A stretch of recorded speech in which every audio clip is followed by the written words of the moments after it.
Halo semuanya, selamat datang di sesi bedah teks kita kali ini. Wah, saya benar-benar antusias nih buat ngajak Anda semua ngebongkar sebuah kutipan pendek yang jujur aja pas pertama kali dibaca, rasanya tuh kayak kita lagi buka halaman pertama buku fabel anak-anak klasik kan? Tapi, tunggu dulu. Jangan biarkan kesan polosnya menipu Anda. Di balik karakter-karakter hewan yang kelihatannya simpel ini, ternyata tersembunyi sebuah makna satir yang tajam banget soal sifat dasar manusia dan realitas sosial kita sehari-hari. Jadi, siapkan diri Anda karena kita bakal ngupas tuntas lapisan-lapisan makna dari kalimat yang super padat dan luar biasa ini. Nah, ini dia gambaran perjalanan kita hari ini. Kita bakal mulai dengan pengantar sifat hewannya dulu, terus lanjut ngebahas si ular yang puasa tapi berbisa, lalu anjing yang setia tapi menjilat, babi yang lurus tapi haram, dan pastinya kita tutup dengan kesimpulan besar soal realitas makna di balik teks ini. Oke, mari kita langsung masuk ke bagian pertama. Pengantar sifat hewan, metafora, dan kritik sosial. Coba kita baca bareng-bareng teks sumber utuhnya ya. Ular suka puasa, tapi mulutnya berbisa. Anjing setia, tapi suka menjilat. Babi jalannya lurus, tapi haram. Perhatikan nggak ada polanya. Ada satu kata kunci yang terus diulang di situ. Yap, kata tapi. Kata penghubung ini tuh benar-benar jadi poros dramatis yang memutar balikan fakta.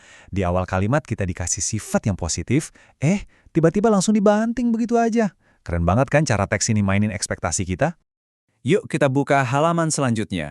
Bagian kedua, ular, puasa tapi berbisa, alias sebuah disiplin yang berbahaya. Di sini kita bisa lihat kontras yang benar-benar tajam. Di satu sisi dibilang suka puasa. Maksudnya apa? Jelas ini mengimplikasikan adanya pengendalian diri yang hebat, disiplin tinggi-tinggi, dan bahkan kesolehan. Kelihatannya alim banget kan? Tapi persis di sebelahnya kita langsung dihadapkan sama realitas biologi si ular, mulutnya berbisa. Nah ini dia kecacatan fatalnya.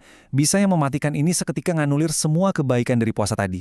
Bisanya ini tuh metafora buat omongan yang nyakitin atau niat buruk yang diam-diam disembunyikan di balik tampilan luarnya yang rapi. Jadi, poin krusialnya di sini adalah metafora si ular ini ibarat lampu merah, peringatan keras buat kita semua.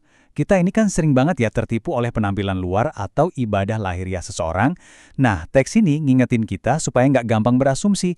Jangan mikir kalau orang yang punya disiplin pribadi yang kuat atau atribut religius yang mentereng di permukaan, itu udah pasti karakternya baik dan nggak berbahaya. Nggak selalu begitu. Terkadang nih ya, justru mereka yang kelihatannya paling disiplin dan alim malah nyimpen racun paling mematikan dalam kata-katanya. Bikin merinding ya. Lanjut ke karakter kedua kita. Bagian ketiga, anjing. Setia dan menjilat.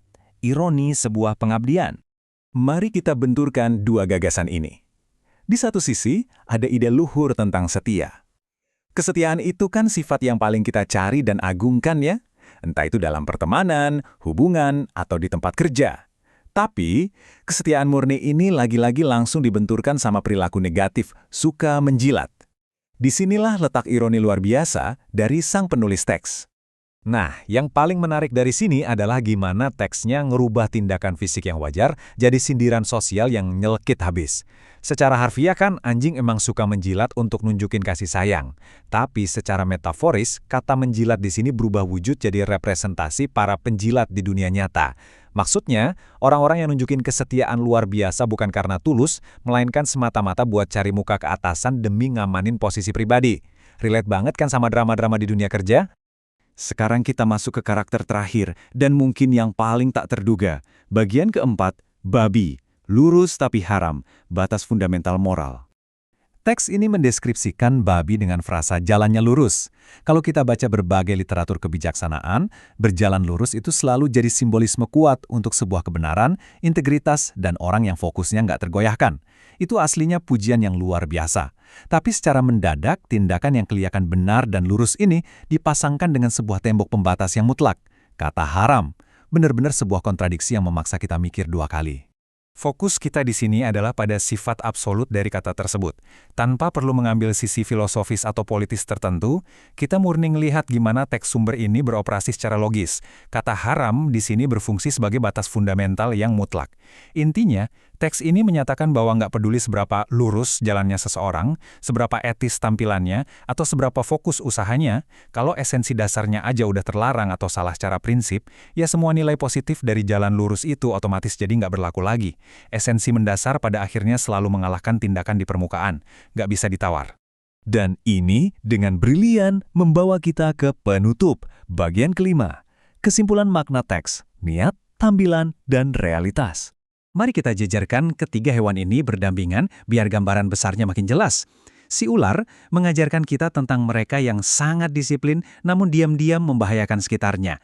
Lalu si anjing mengingatkan kita pada sosok yang tampaknya super setia padahal motivasi aslinya cuma cari muka.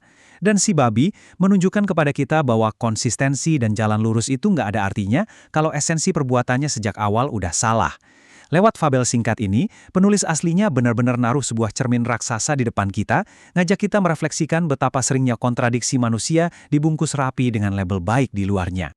Sebagai penutup, saya mau ninggalin satu pertanyaan nih buat Anda renungkan yang pastinya terinspirasi langsung dari teks yang baru aja kita bedah. Coba deh perhatikan lingkungan di sekitar Anda, mungkin di tempat kerja, di pergaulan, atau bahkan figur publik yang sering seliweran di media.